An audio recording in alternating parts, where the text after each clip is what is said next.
Desde la antigüedad, los seres humanos observaron los cambios que se producían de una estación a otra. De esta manera descubrieron que ciertas épocas del año eran propicias para la siembra o que debían aprovisionarse de leña para soportar los fríos que se avecinaban. Por eso trataron de buscar la manera de medir la duración de las estaciones. A través de la naturaleza, por ejemplo, aprendieron que cuando las bandadas de ciertas especies de pájaros abandonaban la región, llegaban los días de frío, o que el florecimiento de algunas plantas anunciaba la llegada de días largos y calurosos. Había que medir el tiempo de la siembra y la cosecha, cuándo honrar a los dioses o preparar abrigo. Y se inventaron los calendarios solares.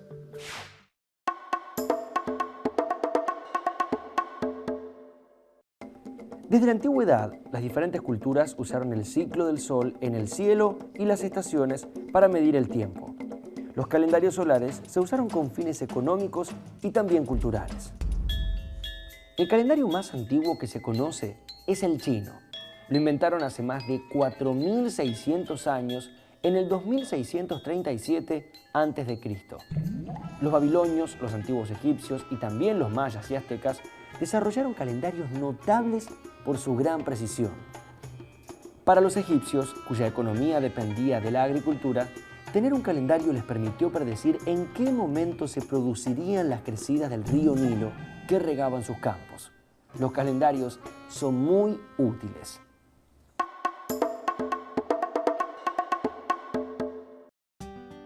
Nuestro calendario actual es del tipo solar y combina el ciclo de los días y noches con el de las estaciones. En un año, es decir, un ciclo de estaciones completo, entran 365 días y un cuarto. Por eso, cada 4 años hay un día más en el año de nuestro calendario. Son los años bisiestos, en los que febrero tiene 29 días en lugar de 28. Los meses de nuestro calendario están relacionados con el ciclo de la luna, que dura unos 29 días. Se ha dividido en 4 semanas de 7 días, correspondientes aproximadamente al tiempo que transcurre entre las principales fases lunares: luna nueva, cuarto creciente, luna llena y cuarto menguante. Pero 12 meses lunares completan 354 días, es decir, unos 11 días menos que el año de las estaciones. Para que el año solar se pueda dividir en 12 meses, estos 11 días se repartieron entre los meses del año. Por eso, aunque mantienen los meses y las semanas, los calendarios modernos son estrictamente solares. El sol organiza la vida de los seres humanos. Por él dividimos el tiempo, suceden las estaciones y también ciertas festividades.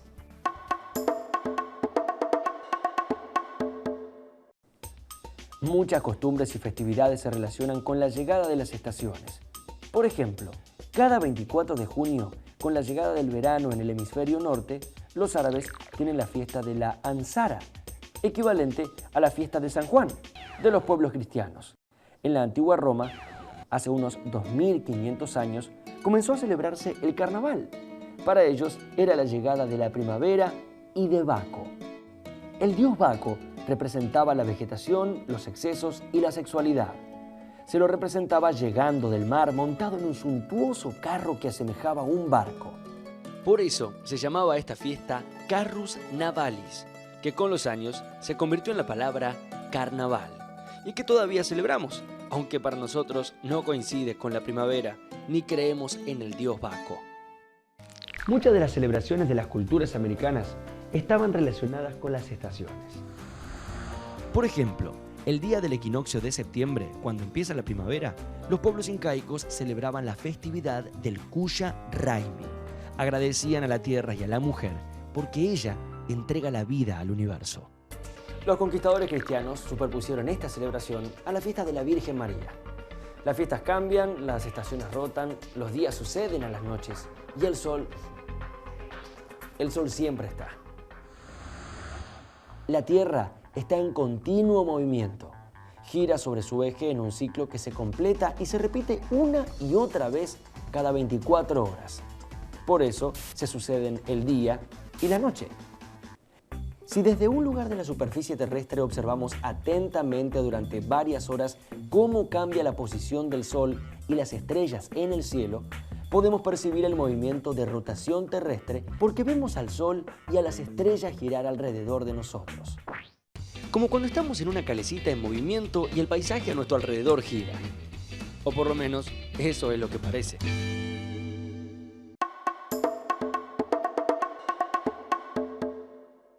Desde la Tierra, el Sol parece moverse en el cielo a lo largo de un camino con forma de arco circular. Cada día este camino se modifica un poco.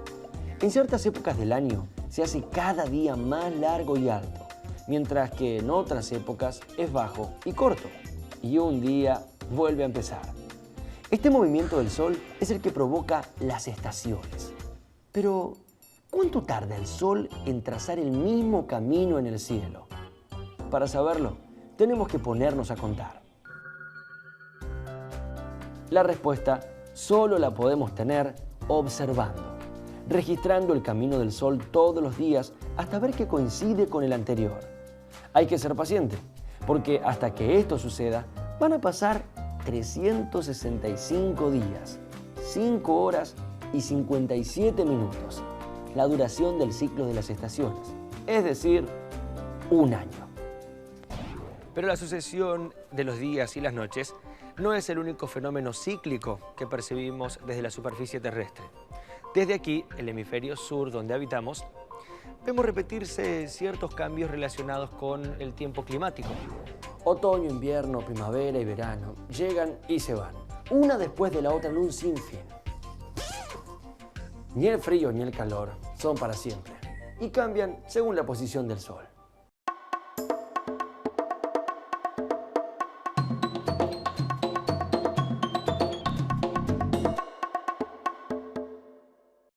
Aproximadamente el 20 de junio se produce el solsticio de invierno. Vemos al Sol seguir un camino que es el más corto en todo el año y alcanzar la menor altura en el cielo. Es el día del año con menos horas de luz. Es la estación del invierno. A partir de esa fecha, poco a poco veremos al Sol trazar un camino en el cielo cada día más largo y llegar más alto, y cada día tendrá más horas de luz que el anterior.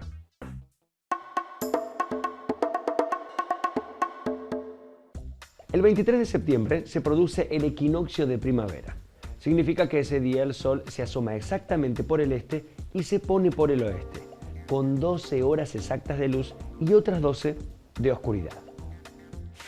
El camino que parece recorrer el Sol en el cielo seguirá alargándose a medida que transcurren los días, hasta que llegue el solsticio de verano, aproximadamente el 21 de diciembre.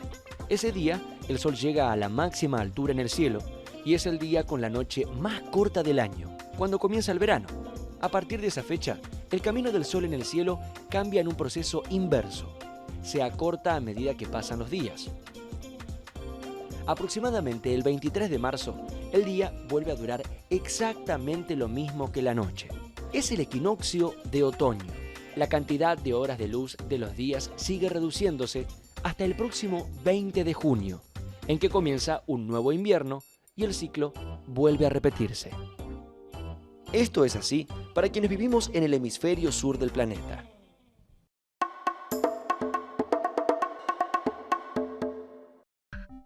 Las personas que viven en el hemisferio norte observan un ciclo similar pero invertido respecto del que vemos desde el hemisferio sur. En la fecha que para nosotros se produce la noche más larga del año, en el hemisferio norte tienen el día con más horas de luz. Cuando para nosotros es verano, para ellos es invierno. El 24 de diciembre, por ejemplo, en Navidad, Papá Noel, un personaje originario del hemisferio norte, anda en la nieve muy abrigado, mientras que nosotros, en el hemisferio sur, tenemos calor porque recién ha empezado nuestro verano. Aunque invertidas las estaciones, los solsticios y equinoccios se producen al mismo tiempo en ambos hemisferios y se repiten una y otra vez con regularidad.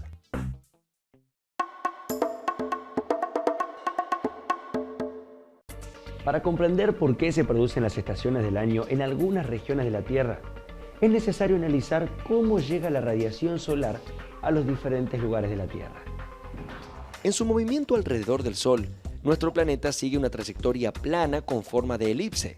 En este largo camino de 930 millones de kilómetros de longitud, La Tierra viaja a una velocidad promedio de 30 kilómetros por segundo, recorriendo en una hora 106.000 kilómetros, o algo así como 2.544.000 kilómetros al día.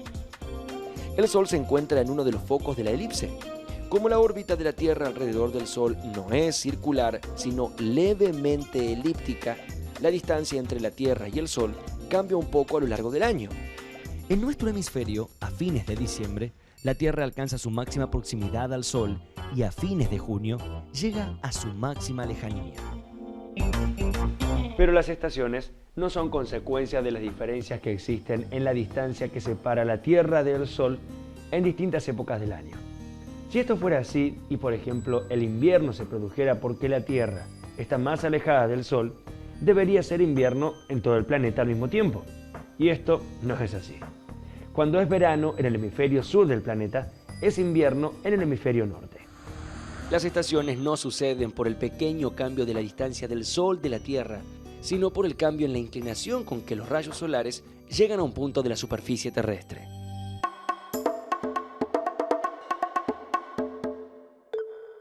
Como la Tierra no es plana, sino más bien una enorme esfera, los rayos del Sol no llegan con la misma inclinación a cada punto del planeta. Por el contrario, el ángulo con el que inciden depende de la latitud de cada lugar. Recordemos que se pueden trazar sobre la Tierra algunas líneas imaginarias que son importantes.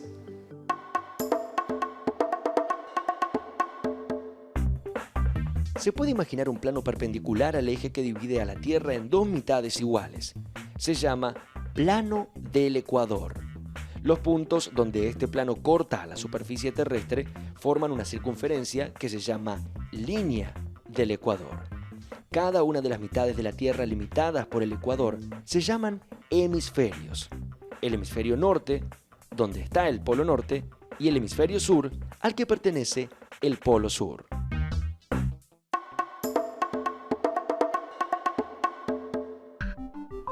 Los meridianos son líneas que marcan el camino más corto de un polo al otro. Todos los meridianos tienen la misma forma y tamaño. Por cada lugar de la Tierra también pasa una línea paralela al ecuador que se llama paralelo. Todos los paralelos son circunferencias, pero no todos tienen el mismo tamaño. Los más cercanos al ecuador son más grandes que los cercanos a los polos. El centro de la Tierra es el punto donde se corta el eje terrestre y el plano del ecuador. Cada meridiano divide la Tierra en dos mitades, la de las regiones que quedan al este del lugar y la de las que quedan al oeste. Cada hemisferio se denomina como su polo.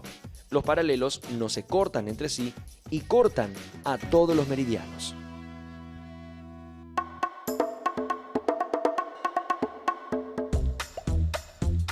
Cada punto de la superficie terrestre está sobre un paralelo determinado y a cada paralelo se le asigna un valor diferente llamado latitud. Los puntos del ecuador tienen latitud 0. Los polos tienen latitud 90 grados, norte o sur. La latitud de un lugar determinado es el valor del ángulo, medido a lo largo del meridiano del lugar que va desde el ecuador hasta dicho lugar. La ciudad de Jujuy, por ejemplo, tiene latitud 24 grados sur y la ciudad de Ushuaia 55 grados sur.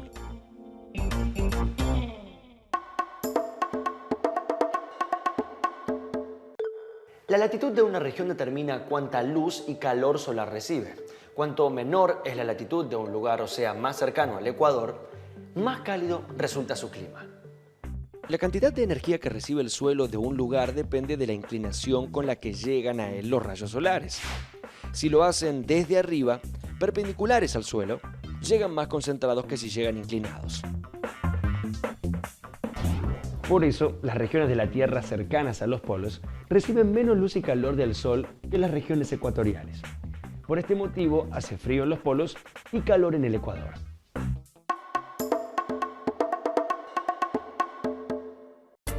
La inclinación del eje terrestre influye sobre la iluminación solar que llega a las diferentes regiones de la Tierra. Vamos a ver, por ejemplo, qué pasa en el solsticio de verano en el hemisferio sur.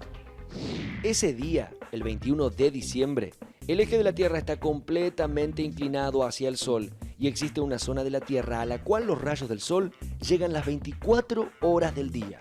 es decir, donde no se hace de noche en ningún momento.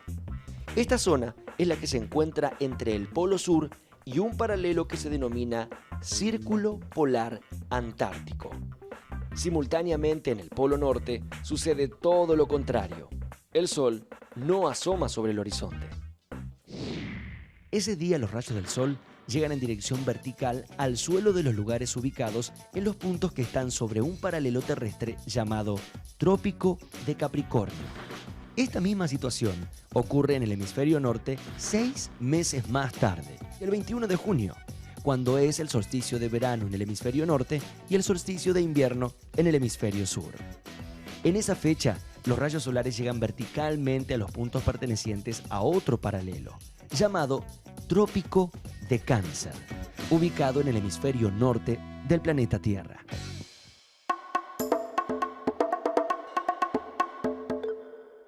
Todos estos círculos, ambos trópicos y ambos círculos polares, delimitan las grandes áreas climáticas de la Tierra. El 21 de junio, durante el solsticio de invierno en el hemisferio sur, la situación es inversa a la de 6 meses antes. Entre el círculo polar antártico y el polo sur no sale el sol, mientras que por encima del círculo polar ártico no se pone el sol durante todo el día.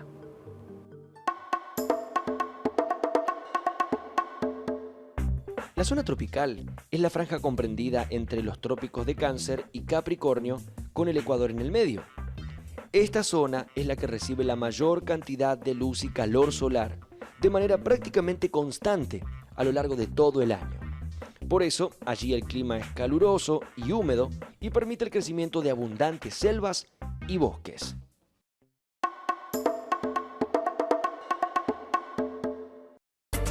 Las áreas denominadas templadas son las bandas situadas entre los trópicos y los círculos polares. En ellas, los cambios de la iluminación solar a lo largo del año son más notables que en el resto del planeta y originan los 4 periodos que llamamos estaciones: primavera, verano, otoño e invierno. En las zonas tropicales, en cambio, solo existen 2 estaciones: la húmeda y la seca.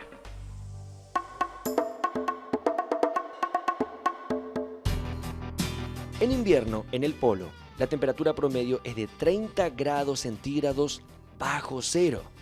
Piensen un poco, dentro de las heladeras hay solo 7 grados bajo cero.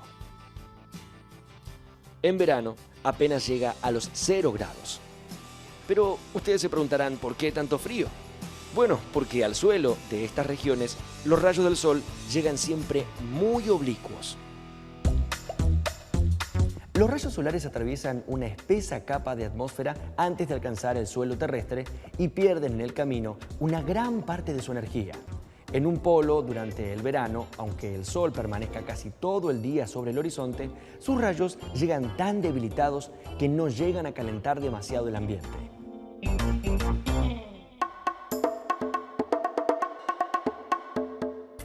Existen diferencias entre el clima de las regiones polares de los hemisferios norte y sur de la Tierra. En el Ártico, las tierras no son tan extensas como en la Antártida, que es un inmenso continente. El agua conserva más el calor que las rocas y los minerales. Por eso, los océanos actúan como moderadores del clima y hacen que el invierno del Ártico, cerca del Polo Norte, sea menos riguroso que el Antártico, cerca del Polo Sur. En la Antártida se pueden distinguir 3 regiones climáticas. El interior se caracteriza por un frío extremo y ligeras nevadas. En las costas las temperaturas son algo más suaves y hay más lluvias. Y en la península antártica el clima es mucho más cálido y húmedo. ¿Sabías que los osos polares solo habitan en el Polo Norte y no en la Antártida? El interior del continente antártico es un desierto helado. Sobra hielo, pero el agua en estado líquido escasea. Además, es el continente más ventoso de la Tierra. En ella soplan los vientos catabáticos, con velocidades superiores a los 330 kilómetros por hora. Estos vientos viajan desde el interior del continente hacia la costa en peligrosas ráfagas heladas conocidas como blizzards o vientos blancos. En estos episodios no solo se reduce o anula la visibilidad, sino que también se dificulta enormemente la respiración. Lo que pasa en la Antártida influye sobre el clima de todo nuestro planeta, como también lo afectan las aguas congeladas que forman los glaciares.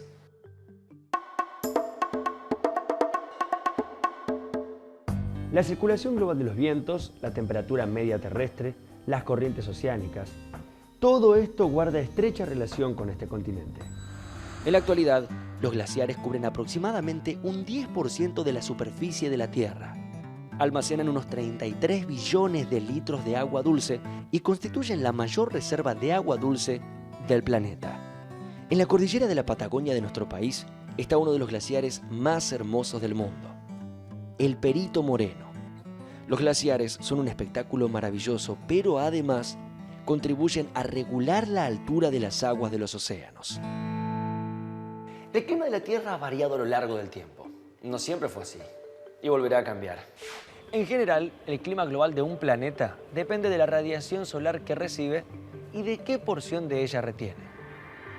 Nuestro planeta pasó por épocas muy frías, las glaciaciones o edades de hielo, alternadas por periodos levemente más cálidos. En la actualidad, desde hace unos 12.000 años, estamos en un periodo interglacial cálido. El anterior periodo cálido similar al actual sucedió hace más de 100.000 años. Aunque nos parezca extraño, en los últimos 2 millones de años de su historia, la Tierra estuvo bajo la rigurosidad climática de las edades de hielo. La diferencia de la temperatura promedio entre un periodo cálido con el que vivimos ahora y otro frío de glaciación es de solo unos 4 a 7 grados centígrados, pero su efecto es notable.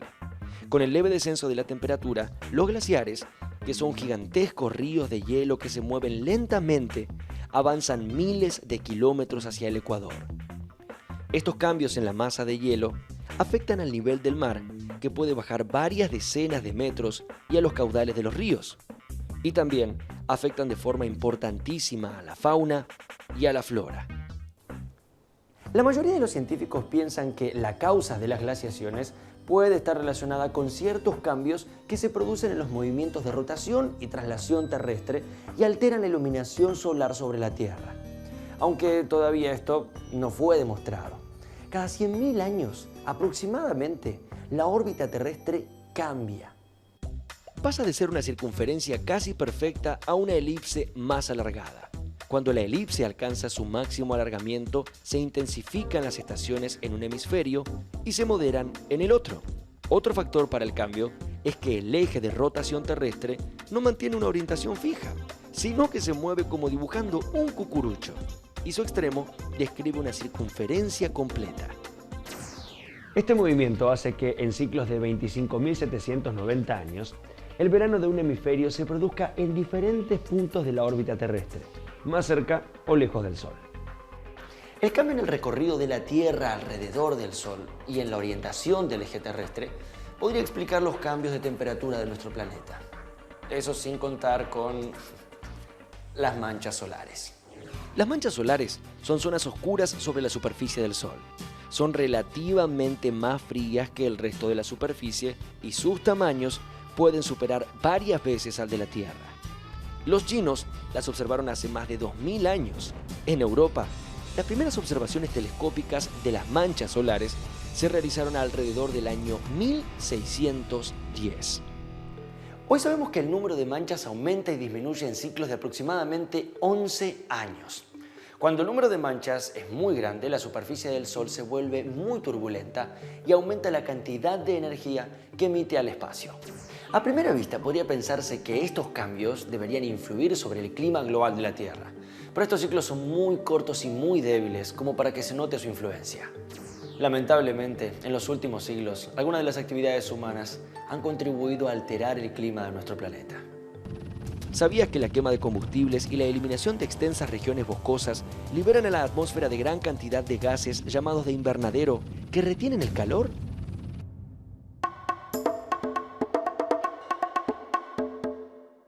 El aumento del efecto invernadero en la atmósfera terrestre impacta en el cambio climático y la gran actividad industrial tiene relación directa con este proceso. La alarma ha conducido a la creación del Protocolo de Kioto, un tratado internacional para lograr la reducción de emisiones de gases invernadero, al cual nuestro país adhiere. Pero los Estados Unidos y Australia, que generan el 38% de los gases invernaderos del mundo, se niegan a firmar el acuerdo. No reducen la emisión e incluso sostienen investigaciones científicas que tienden a relacionar el calentamiento del planeta con causas externas como la actividad del Sol. Se ha establecido que la temperatura promedio de la Tierra depende en buena medida del brillo del Sol y de la cantidad de radiación que llegue a la Tierra. Pero sin duda, el clima de nuestro planeta es muy complejo y aún los científicos no han logrado comprender completamente todos los fenómenos que influyen en él. En cualquier caso, el estudio de la historia del clima en nuestro planeta merece una mayor atención científica para poder ayudarnos a comprender la conexión del planeta Tierra y el Sol.